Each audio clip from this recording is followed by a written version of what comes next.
Catch my vibes. Catching vibes. You're ridiculous. I'm looking over at the microphone, or looking over at the webcam like I'm actually gonna. Oh. All right. Which T-Pain song is that? All of them. All of them. So, Home Before Dark, March 15th, episode 97. What are you talking about?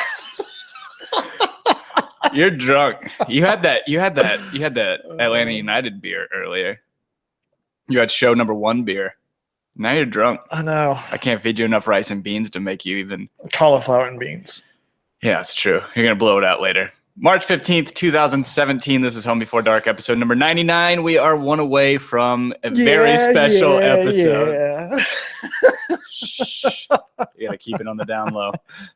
Anyway, I'm Tim Herb. I'm Kevin Herb.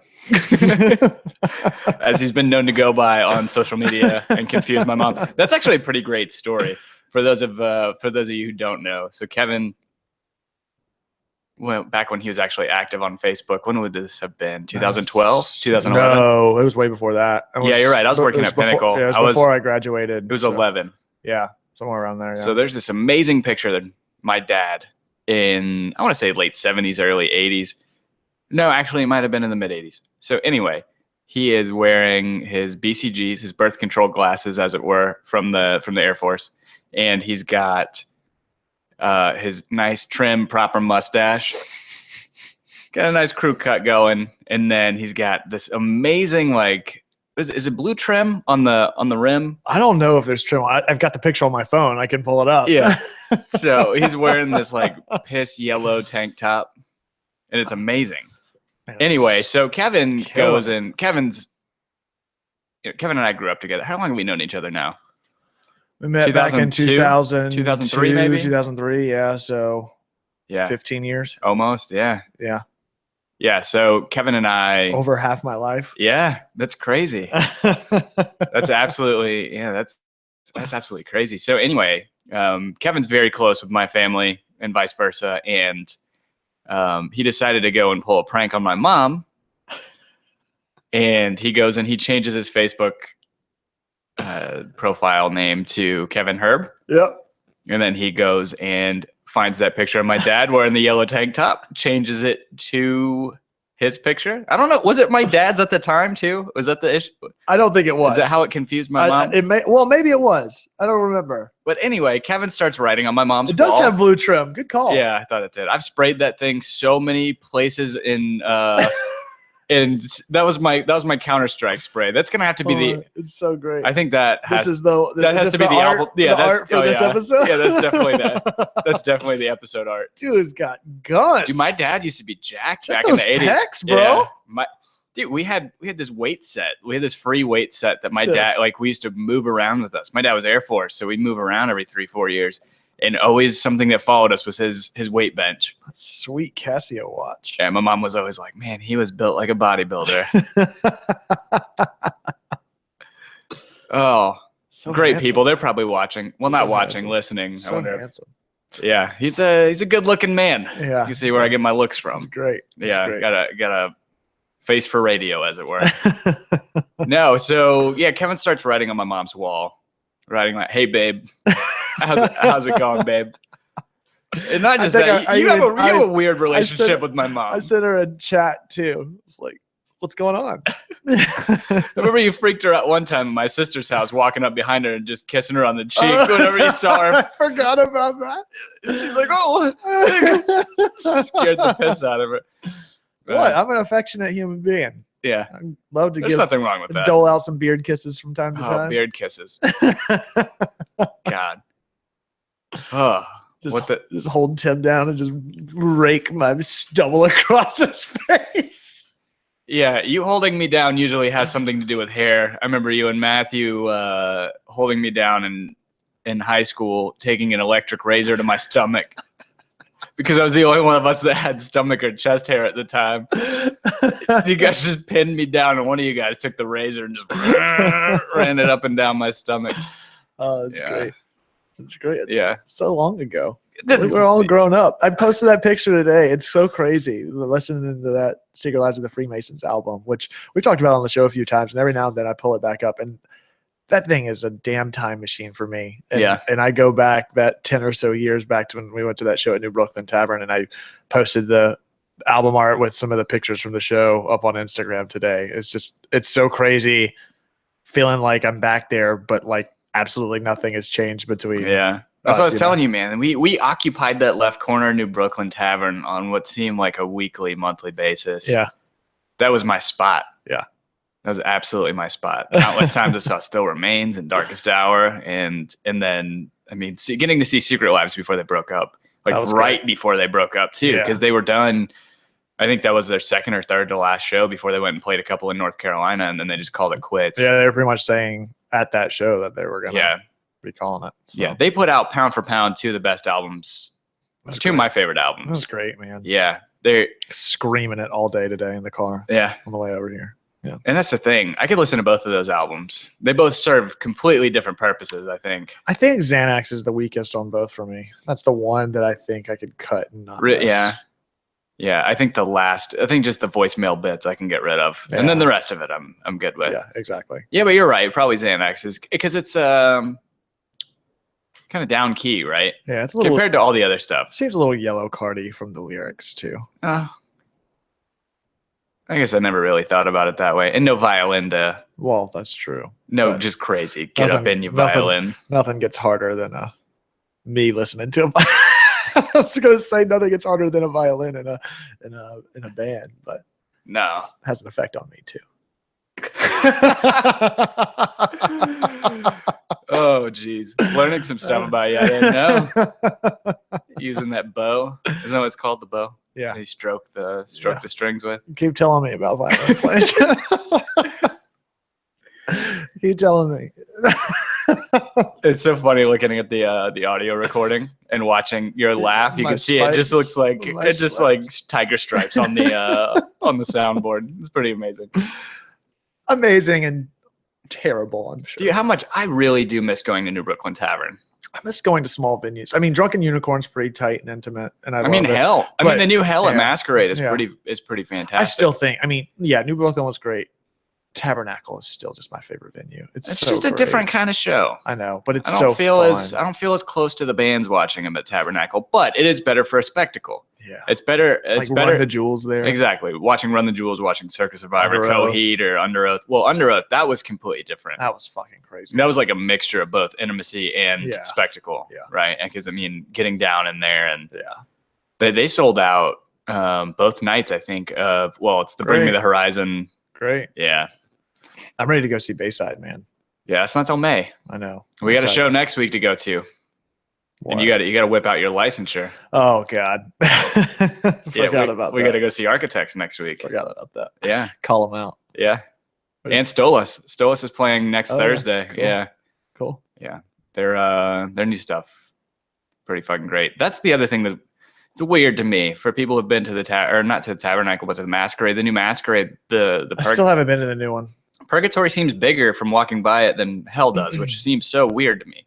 But it really does make logical sense, right? Because in Catholicism, right, you're in purgatory between the two, it's much right? more of a span, right? Like an endless void. Yeah, sort of a. So walking by there, Polyphia sold that out, which I thought, okay, yeah, because the old purgatory was like, 100 people probably could fit in there, and then walking by, it's like, oh shit, they really sold out, probably a couple hundred people. Yeah, it's crazy. Yeah, especially for an instrumental group.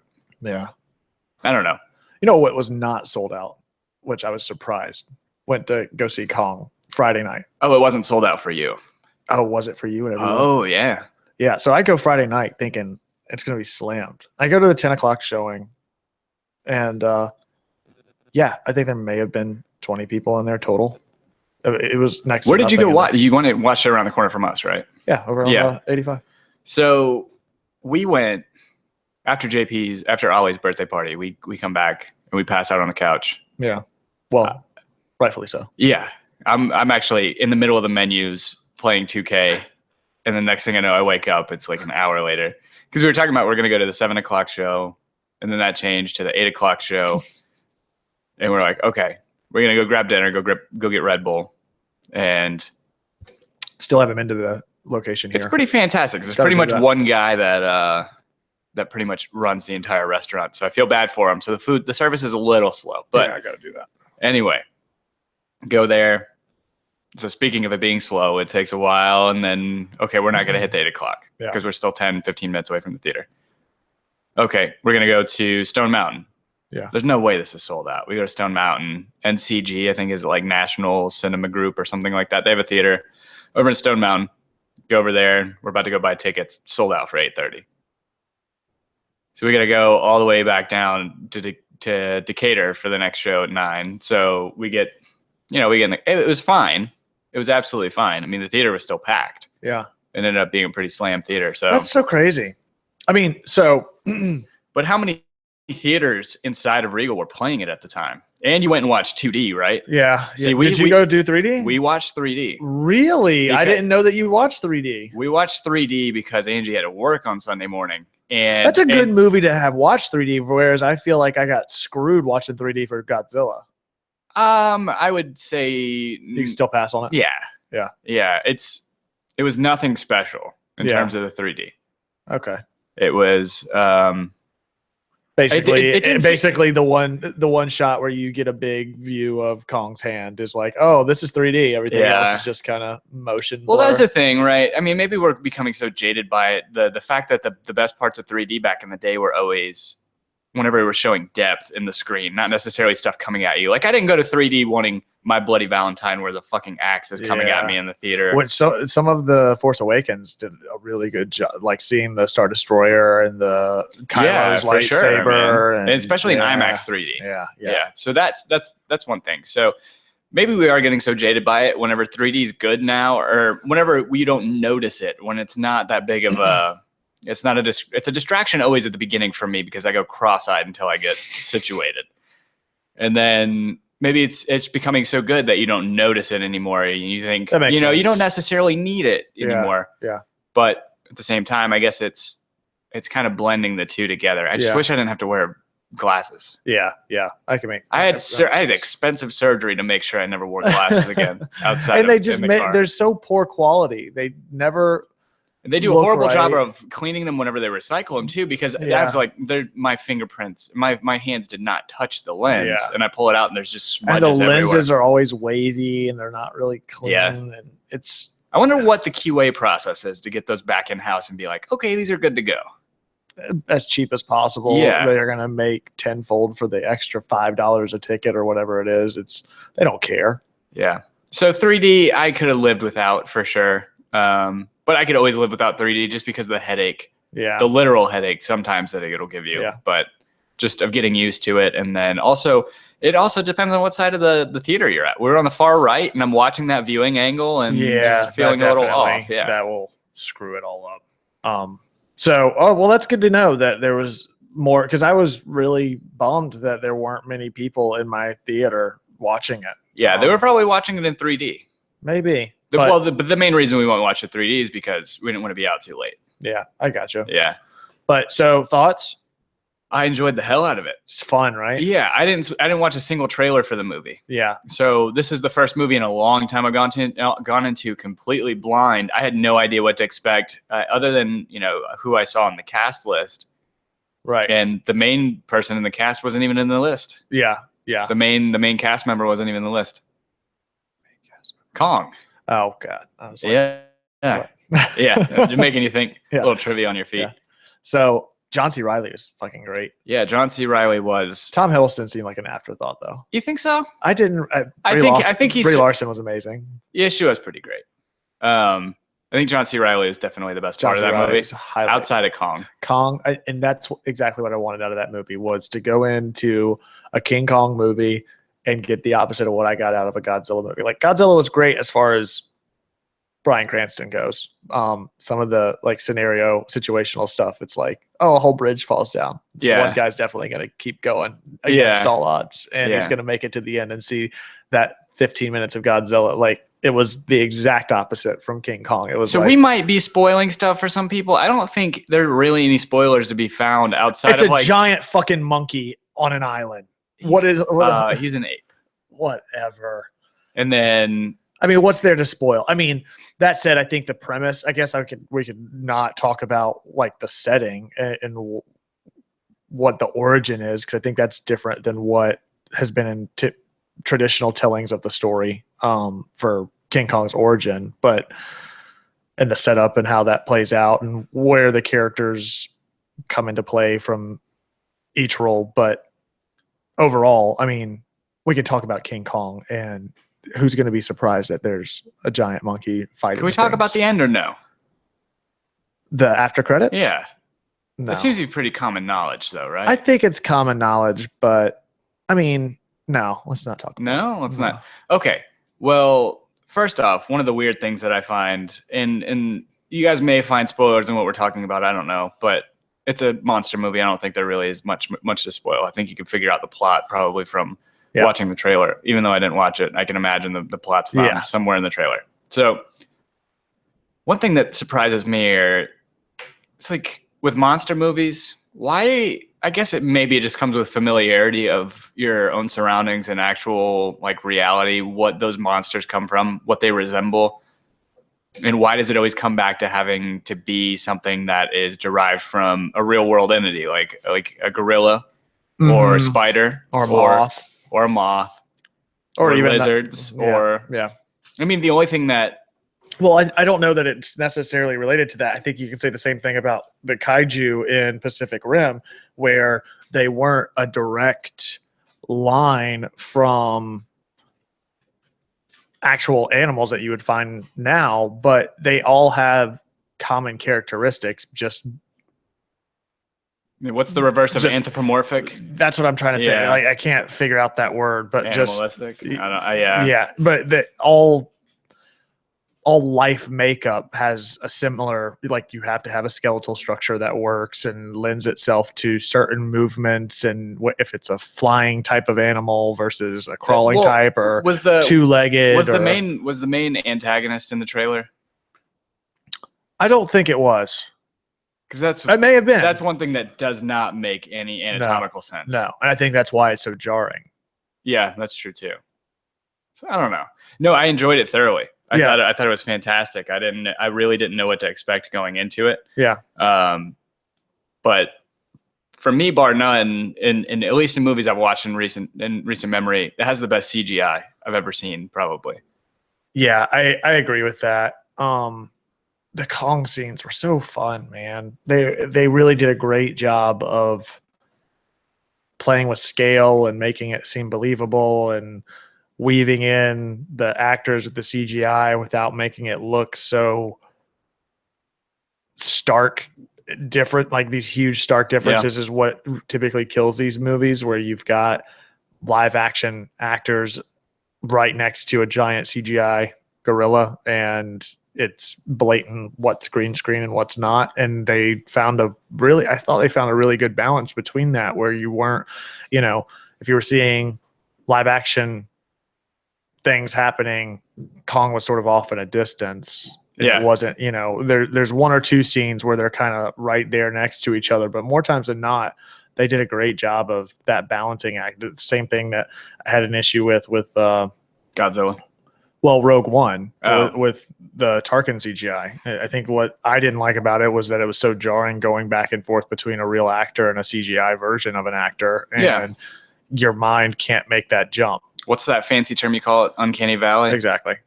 Yeah. So I think for this, it was separated enough and shot well enough that wasn't really the case. And the physics and stuff like that seemed to work really well too. Yeah, I think the same thing. There are a couple of shots. You're right, though. The green screen, it was almost like it wasn't even present, because there were a lot of shots where like turnaround shots or like action shots, where the camera's panning. And I couldn't tell. Like, you can't tell that it's, you can watch so many things on TV and tell what's green screen, what's not green screen. And I mean, they did a flawless job of it. I mean, give it 4 years and it'll look like shit, I'm sure. But right now, it's I think we're getting to a point where this is the stuff in CGI that's going to hold up. I don't know, man. I keep thinking that, but I know there's going to come a moment where, even though I love Guardians right now, that I'm going to look at it and I'm going to hate it because You're gonna hate Rocket, and you're gonna Rocket hate. and Groot aren't going to Yeah. hold up anymore. At least there's and it's gonna not. I bum me mean, out. they're really the only ones, right? Because everybody else is makeup. I think they did someone Thanos. He's hardly in the movie though. I know. I'm just saying. I think there was some more. I mean, Don't even like give me the thought of having it ruined. well, for there's me. also all of the stuff with the Milano and all the stuff. Eh, Like all the ship stuff, that's all CGI. Obviously, I mean they built I like guess the real and in the cockpit kiln and too. stuff. Yeah. There's I a mean, good bit in there. Yeah. Okay. I'll give you that. But yeah, I hope that. I I really hope that hope that. holds up at Yeah, least. I really hope that doesn't. Because I'm trying to think of like the oldest movie I can think of where the CGI holds up. It certainly isn't. Jurassic Park. Yeah, it certainly isn't any of the Star Jurassic Wars Park prequels. Jurassic Park to be made in '91 holds up really. A lot of really that was fucking practical good. effect, though, wasn't it? Yeah, but that was one of the first movies to implement CGI, and that's what makes the movie so great. Is that they had a lot of practical effects. Like they built a full scale T-Rex, but then they also did a 3D image scan of it to also have scenes where they could fill in the gap. You know, the whole Yeah. scene out where they're behind the tree and all the whatever they're called are running by them and jumping over the tree Yeah. and stuff like that. That's all CGI. A lot of the Velociraptors are CGI and live action. So Steven Spielberg just did a really good job of blending the two. Yeah. And it holds up really, really well. And it was just the way they approached it was that they didn't, I think now more times than not, the way CGI is approached is they build 100% from the ground up inside the computer versus they approached it as the technology, as far as the computer goes, wasn't really there to do all the modeling there. So they did everything as a physical model, and then they built out a skeleton in the physics engine inside the computer and then did a scan of a clay model that they had already built out. So it looked and felt right in the computer, Yeah. So- I mean, as stupid as it sounds, sometimes that's better. Yeah. Or in terms of talking about how stupid it sounds, talking about some of the comparisons I can draw, like 300, where it wasn't really CGI so much, like airbrushing, like using CGI to accentuate and to pretty much make every grown woman in the world drool because of those drawn on 6-packs or 93, 12-packs or not whatever. 91. I knew it was early 90s. I couldn't remember when it was.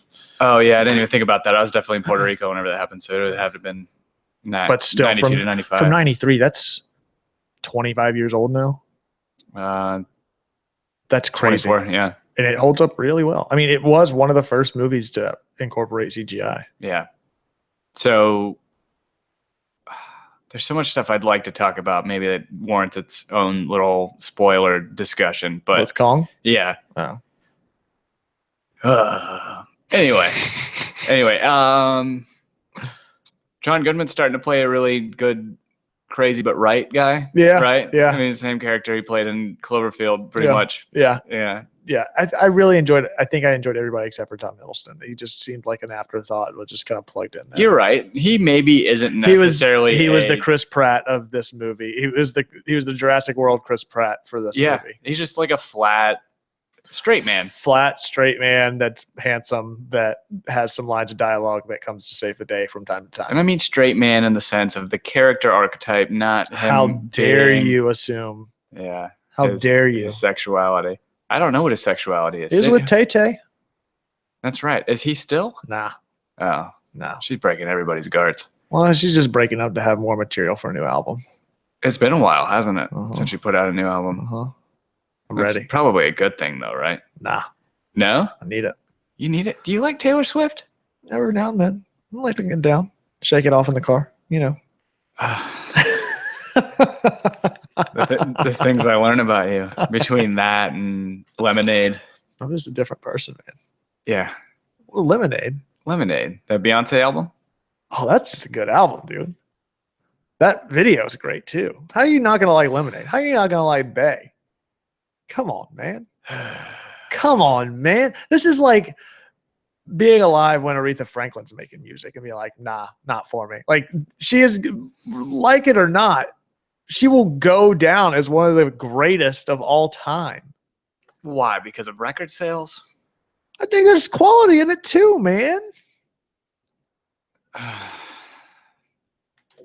even if it's not your cup of tea, you can't deny that. Even- I can't deny the marketing machine behind it. Okay, I'll give you that. But even with record sales, like, yes, some of that's marketing, but you can't deny that somebody somewhere is going to get something out of it. And how is that any less valid than you getting something out of music that they don't care about? It's true. It's true. And the fact that there is, I mean, every great band or act in modern history has had some sort of marketing wave behind it since the invention of the television. I mean, Beatles on American Bandstand and stuff like that. How is that not marketing? Like, marketing is reaching something at a critical mass, and you've now got the invention of the television, and you can reach a broader audience than the radio can. And by accentuating people's look and aesthetic and how they present themselves, Elvis how Elvis is a prime example of marketing taken to the most extreme version, that's and will go down as one of the greatest of all time. That's true. Even if, I'm not a huge fan of Elvis music. I mean, is anybody truly same thing with Johnny Cash, man? Like, I love Johnny Cash's music, but he very much was a brand in and of himself. Yeah, he's the bad guy in black. That whole shtick. Same thing with Beyonce, dude.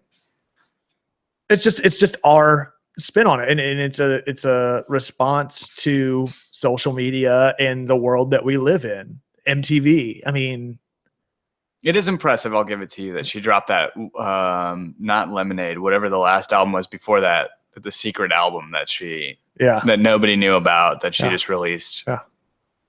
She'll go down as one of the greatest, man. For sure. That's great. That's okay. I mean, do you listen to Aretha Franklin music? No, I but I think Aretha Franklin has a better voice than Beyonce. I can agree with that, but I still think Beyonce's got a great voice and has real talent. Have you seen her dance? She can't dance. Hey, at least, I mean, hey, buddy, I watched the Super Bowl. Look, give her credit, at least from the stance of, not only is she just a performer in that she records music with this highly refined implementation behind her voice and enhancements to her voice, and then her performance is just them looping a recording of that while she's dancing on stage and not actually singing any of it. Like, she does it all, like, on stage. Are you applauding her for lip syncing? No, I'm saying I'm applauding her for not lip syncing. Oh. Which other artists do all the time. Oh yeah. But she doesn't do that I know of. Have you ever seen anyone live that you suspected was lip syncing? Oh yeah. Ron White? No. Oh, like in person? Yeah. No, because those aren't the kinds of shows that we go to. But you've been to some big shows, right? Do you see Journey live? No, I really wanted to. I don't think that they would lip sync though. You don't think so? No. Steve Perry in his old age? You don't think he would? He's fucking dead, dude. Steve Perry? Yes. When? They got that Asian guy to replace him. He's been dead a long time. Steve Perry's not dead. Oh my God, Tim, I'm so glad I know something that you don't for once. Dude, he died like in the 80s, I think, or 90s maybe. And then they had a whole auditioning like, none of the music they've put out in the past 15 years is with Steve Perry. It's with a guy that sounds just like Steve Perry. Yeah, because they just kicked him out of the band. He's still alive. Is he really? I thought he fucking died. No, years active, 1961 to present. He's still making music. He's just not in Journey if anymore. He's not in Journey, he's dead to me. But even still, he's not in Journey. Yeah. So he's That's not. True. It's true. So maybe argument still stands. I don't think that they would do no that. argument's probably more valid on my end than some guy trying to lip sync to sound like Steve Perry. No, dude. He's good. That new kid's good. He got chops. He's got chops. Yeah. Like mutton chops? No. He got long hair. You gotta do that now. Do chops? Yeah, why not? Yeah. Time's right. I mean, Yeah. time is right for the picking. Yeah. But when is it not right? My life is rife with poor decision making. Or ripe for poor decision making. No, you had it right. It's both, right? But I'm not one to do so. That's the difference. Is that's not me. I wore chops for probably a week at work one time, working at Hobby Should Lobby. do a Fu Manchu for Saturday. So a reverse mullet or reverse mutton chops. Just all the way down. Dude, my dad did that. My dad did it like what is it, Paul Senior from American Chopper, where he has the mustache goes all the way down to his shoulder blades, Or do I just or do his it- collarbone? Or I go mutton chops into the Fu Manchu. So it's just jawline up to sideburns, up and over the top lip. I'm a little and then- disappointed with how much Fallout you've played, and you're calling that mutton chops into a Fu Manchu, and you know good and well that it's called a Doom Rider. You're right. And yes, the answer is always yes. You should walk into a presentation for work wearing a Doom Rider. Yeah, I'm sure that'll go over real great. I think it would. Yeah. You would. You So don't. it warrants respect, if nothing Not else. If nothing else, it asserts your dominance. in a full, you got my sports coat on, like class it up, architect, get down, get my hair done, do my hair, not get my hair done. Never had that happen, but be presentable, but with this just outrageous facial hair, just to draw the question of, is this man for real? It's But no great. man with that mustache is not for real. Exactly. And that's See, I think that is the facial hair equivalent of you walking into that meeting, dropping trowel, and peeing on the table. You are marking your territory. That's dominance. Or mounting the table and humping it. Whatever dogs do to assert dominance. yeah, That's yeah. dominance. Marking either way. I get it. Yeah. I get it. Is it still apropos for is it architects to wear the leather shoulder pad or leather The elbow pads, yeah. Really? Black will always be in for architects. So black elbow pads. No, not black elbow pads. Always go brown. Oh, why'd you say black? I said black, like wearing all black. It's Oh. like why architects wear black is an actual book. Really? Yeah. Sounds like somebody had a little too much time on their hands. Yeah. Architects wearing black is like a big stereotype that holds true in a lot of ways. We're not about perpetuating stereotypes on this show, though. Like tomorrow I'll wear black shirt, gray slacks, gray sports coat, black shoes. Yeah. Okay. Yeah. It's just a clean look. It's slimming too. And it's powerful. Yeah. Yeah. You know what's not slimming? What? Webcams. Yeah.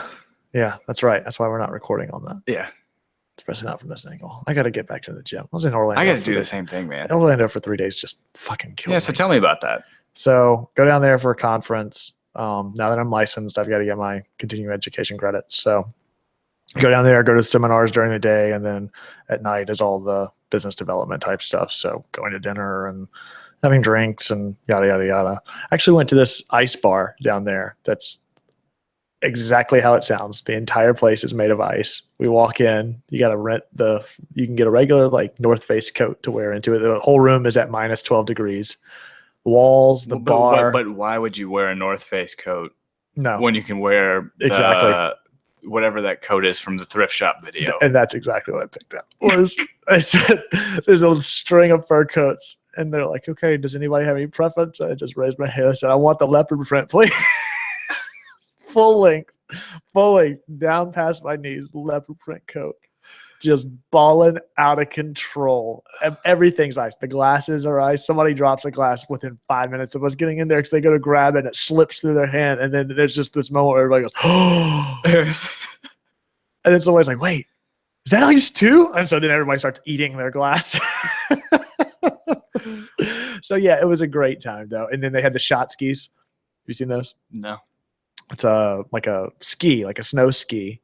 And they lined shot glasses up on it in these little mounts so that the shots anchored to it.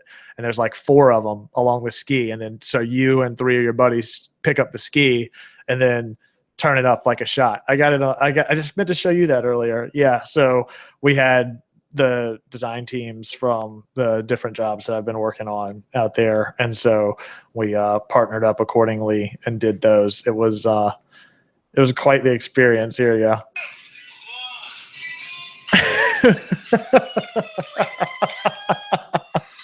Oh, wow. It was pretty cool, right? Yeah. So we did Fireball, of course, because you're in the ice. Yeah, exactly.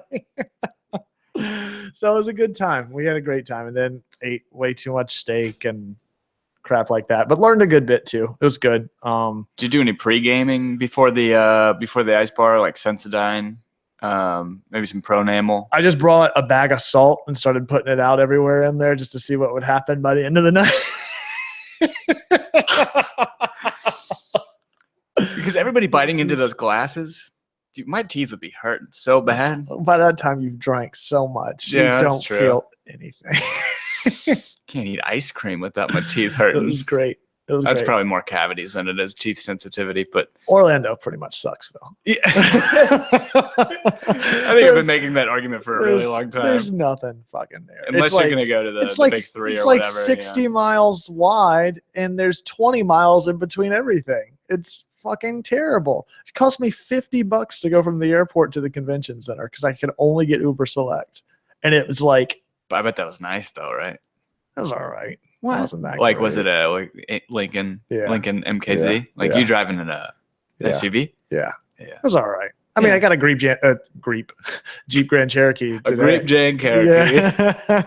Jeep Grand Cherokee picked me up at Atlanta airport today. It cost me $30 to get all the way home from South Atlanta versus a 5-minute ride to the convention center in Orlando.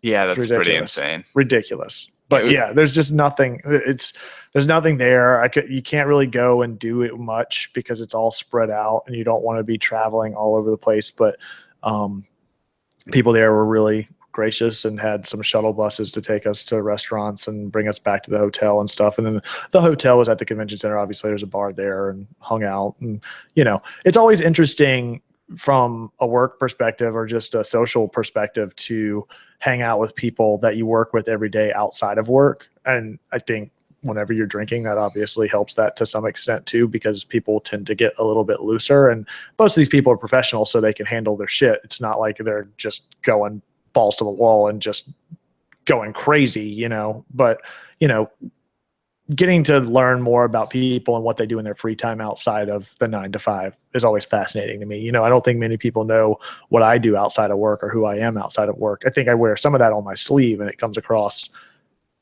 pretty well, but how much do you know about anybody outside of the capacity that you know them in? And so whenever it's clients and engineers and contractors and stuff like that, finding out more about them outside of just what's wrong on a job Talking site. about like skeletons in people's closets kind of thing? No, not to that extent, but just like I said, what they do in their free time, even, how often does that come up at work for anybody? I love that kind of stuff. And I think at the core of what everybody does, what makes or breaks a job or a project is communication. And I think communication is much easier facilitated between people that can recognize one another as people rather than just professionals. And I think that's what these sorts of interactions help to do is recognize them as just another person like you that has interests and things that they do outside of what they do for work. And those arguments are easier to navigate as a result of that because you've built that groundwork of friendship in a lot of ways while still being professional when you need to be. Yeah, that's true. Because it's not like this, where you and I have such a long history of being friends, and then you go into working together on something. Exactly. Yeah. It's the exact opposite. Yeah. And then you're in a heated meeting, and something's been installed wrong, and it's going to cost $10,000 to replace it, and there's all these concerns about safety as a result of it, and it's who needs to foot the bill for it, and what happened, and what the solution is, and like I said, that stuff's a lot easier whenever you feel comfortable talking to the person on the other side of the table rather than just his fault, my fault, liability, because ultimately the way I approach anything is it doesn't matter whose fault it is. We got to get an answer. We got to get a solution to the problem. Yeah. And so I think people that have more of a friendship are more willing to do so than people that are just approaching something from a professional or a liability perspective, Yeah, that's true. Especially if you can understand if something's going on in their personal life. Right. People make mistakes. Right. You got shit going on at home. You can preempt some of those mistakes from happening too. Right. So he really shouldn't be on something that's stressful if he's dealing with, kid in the hospital or some shit like that. Yeah, all that. I mean, and like I said, just to know. And then you just, like I said, you just find other things to talk about outside of just work. It's just, like I said, I met somebody I've worked with for years now, does prop making for like a haunted house in Atlanta. It's just so fascinating to find out about that kind of stuff and go and hang out with them to do some of that outside of. But work. I feel like it takes a long time to break that ice, though, because it absolutely does, because you don't want to overstep either. Right. There's that, and then you have that common ground with work. So even if you invite coworkers over to your house or you guys go out together, it's like you still want somebody to vent about the day or to talk about the things that went right, and like, it's hard to find time or find that little opening to kind of put your foot in the door, wedge it open, and kind of explore other topics, because it's so easy to go back to that work subject because you have so much commonality there. Right. Well, and then the flip side holds true too. Is not everybody can navigate that system, where some people take advantage of that friendliness and overstep or don't hold up their end of the bargain professionally. And that runs a really big risk of somebody not respecting you whenever respect needs to be there, and vice versa. You have to keep yourself in check too. It's not, we are still doing a job, and we do have responsibilities associated with that. And while I agree the communication and stuff is open, better line of communication is open through that, you don't second guess the fact that it's a very real implications that. Yeah, right. It's kind of, there are circumstances you have to go into it with. You say, just because we're friends now outside of work doesn't mean I'm going to take it any less.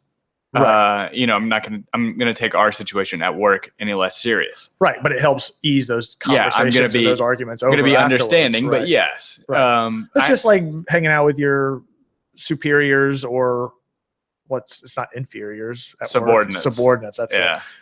Yeah. Inferior sounds bad. You run the risk there too of somebody at work not respecting you or not doing what you've asked because they think that that professional relationship is out the window because your friend's outside of it, and that's not the case. Yeah, and then I've been fortunate enough not to have. I hang out with a few people from work on a pretty, I'd say, semi-regular basis. And I don't entertain a whole lot. So, but the one thing I'm fortunate I haven't had to deal with is like having somebody who's underperforming at work that I'm friends with, and then having them over, and then having to like kind of tiptoe around certain things, and it's But yeah, it's interesting subject matter. It is kind of interesting to see them stripped down into a public setting. And so Orlando was great. I mean, I love that kind of stuff. I love that side of the business. But Orlando itself sucks. Orlando sucks. Florida kind of sucks. Yeah, I've not been to many places in Florida. I've only done Orlando for Universal. I like Destin and Naples, and I think did Gainesville whenever we went down and met up with Daniel and them. Yeah, I mean, there are people down in Florida I love, but I can't say that I would. I don't think Palm Beach is ever going to be for me. No, Miami certainly is not a place for me either. I would want to go to Miami just to go to Miami, though. I've been to Miami. I haven't been to the beaches there. When my sister lived there, we visit her there in Fort Lauderdale, and I feel like that would be so hot.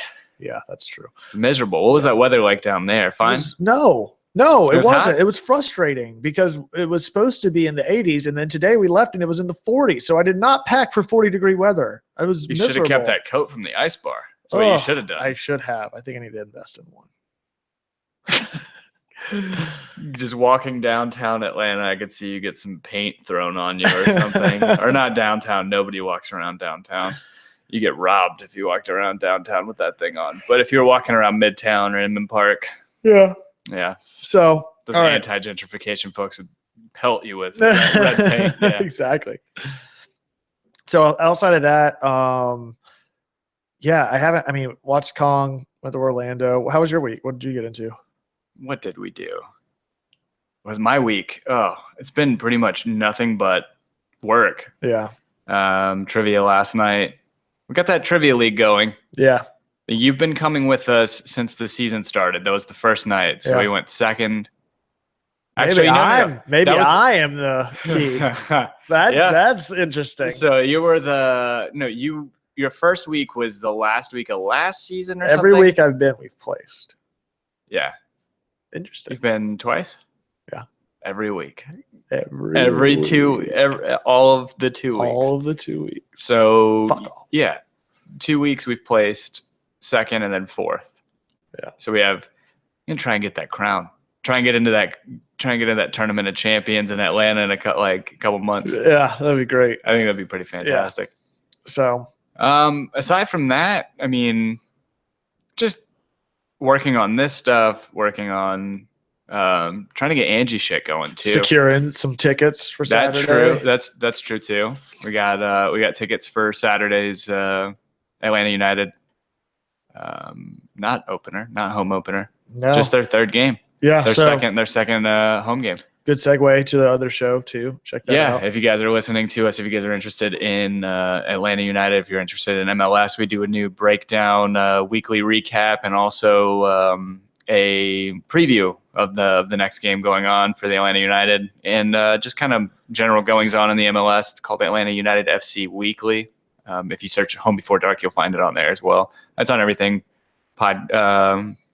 Not Podomatic. Thank God we're gone from there. Yeah.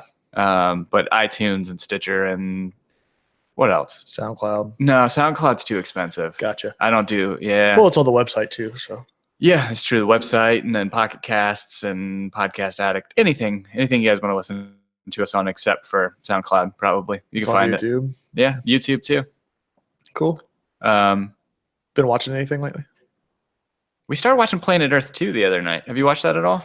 No, I haven't. I want to. I fell asleep. I still haven't finished Cosmos. I haven't even started Cosmos. Yeah, those kinds of shows are good for napping. Oh yeah, 100%. Great So napping like, show. it's not for me 100% not a lack of interest. It's just a matter of me sitting down on the couch, Yeah. getting relaxed, and watching TV at 10 o'clock at night. That very calm, the David, sea lion. David Attenborough. Yeah. yeah, just Oh. just Yeah, out. watching the Just sloth. He out. calls them sloths. Yeah, They're just not sloths. just out. Sloths. I Yeah. am out.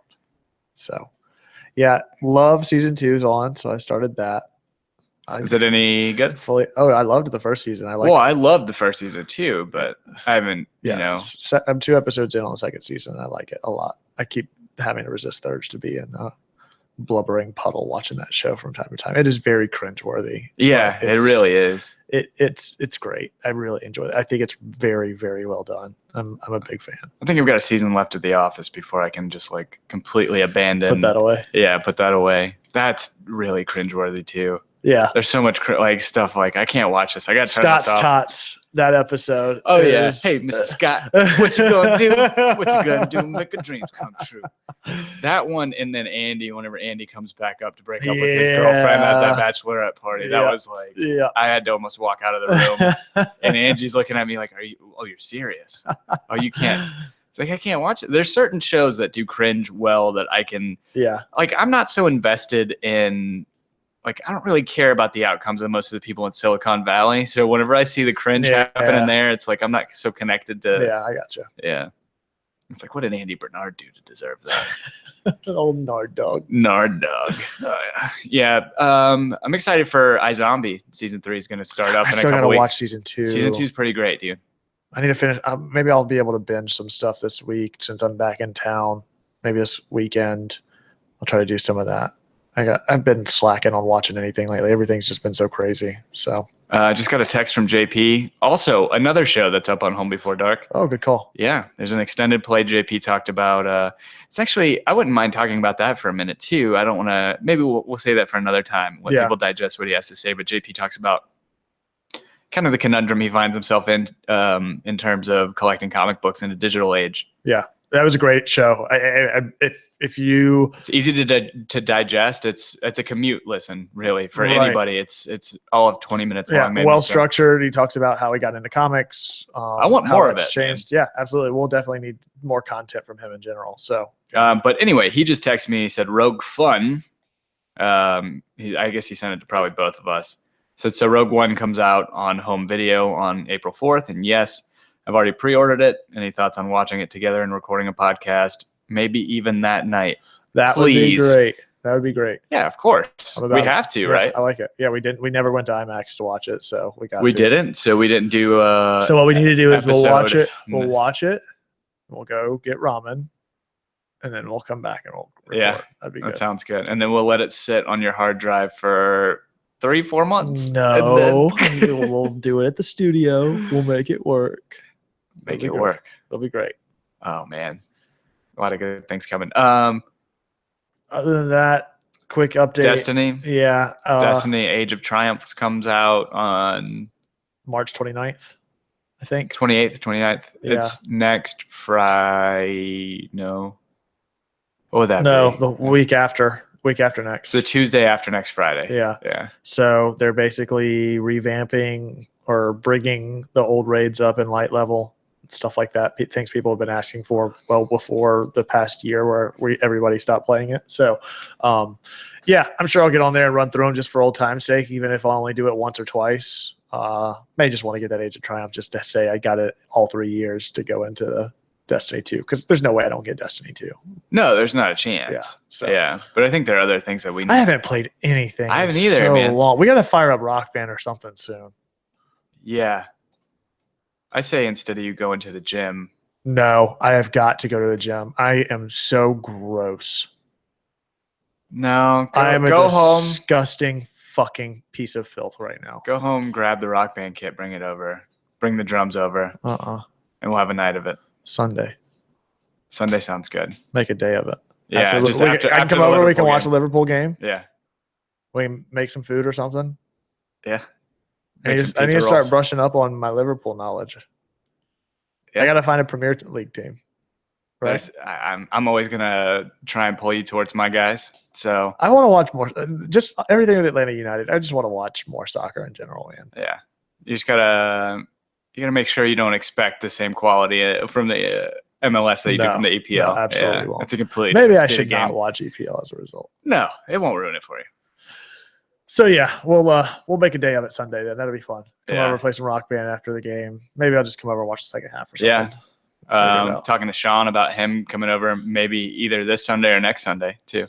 Cool. Yeah, gonna be buddy Sean from work. He touts himself. We actually, to spoil this for you guys, we had actually recorded 45 minutes, and I'm never using my laptop again to record because I lifted my phone up to go check some stats from the night before because we're talking about NBA. And it just so happened that it slipped out of my hand about 2 inches higher than the computer, landed on the computer. And, $2,000 MacBook Pro just freezes up Of 45 course. minutes into recording. Of course. I closed it down. Macs have, kind of a backup thing that they do where if you restart the computer, it tries to open up everything that you had open if you opt for that. So I did that, brought it open, and it said, all right, you can try and recover. I was like, okay. I tried to recover the entire Audacity project. And then it recovered everything, but completely silent. So it was it was the exact same length as what we recorded, but there was no noise to it, no volume whatsoever Good to God. it. Yeah. So that's something that I think we're going at a great pace right now. Yeah. And I think that just for me, and I was talking to our buddy Raphael about it today, just about the show and the series or the network in general, just talking about how I'm happy now just recording anything on a weekly basis, Right. whether that's one show, whether Right. that's 10 shows, I don't care. Right.